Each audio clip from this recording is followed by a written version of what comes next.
भरत ने आजकल पार्टी बदल ली है, बल्कि पुप्पो की बजाय वो अजरा के साथ मिल चुकी है, क्योंकि उसको समझ आ गई है कि पुप्पो जो है ना वो बड़ी साजिशी औरत है। जिस तरीके से उसने ऐन मेहंदी वाले दिन उसको अपनी दवाइयाँ लेने के लिए भेजा, वो बेचारी हमदर्दी में चली गई। और जिस तरीके से फिर इसने उसके शौहर वासिफ की बिजनेस पार्टनर को उसके साथ के सामने नचवाया और उसको इतना ज़्यादा डिग्रेड किया, उसको समझ आ गई कि ये औरत मेरे साथ सिंसियर नहीं है, बल्कि ये मेरा घर तोड़ना चाहती है। अब ये अजरा के साथ मिलके बातें करेगी, ये उसको कहेगी कि मुझे पुप्पो के ऊपर बिल्कुल भी ट्रस्ट नहीं है, ये हमारा भला नहीं चाहती बल्कि ये हमारा बुरा चाहती है।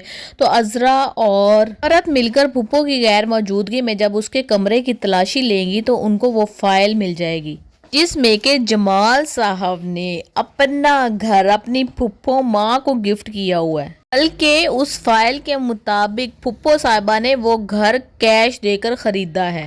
अजरा के तो होशो हवास गुम हो जाएंगे कि ये एक ही तो हमारे पास घर है, हम पूरी फैमिली के पास 4 भाई हैं, चारों के चारों टब्बर इसके अंदर रहते हैं।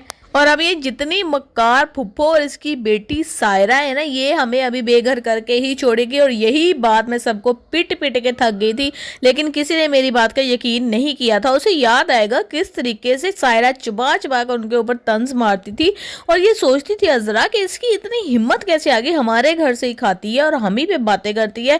लेकिन अब उसको समझ आ गया कि जमाल की बेवकूफ़ियों ने उसको कौन सा दिन दिखाया। जब वो सबको इकट्ठा करके ये बात बताएगी ना तो सबके हाथों के तोते उड़ जाएंगे, फुप्पो भी खुलकर सामने आ जाएगी।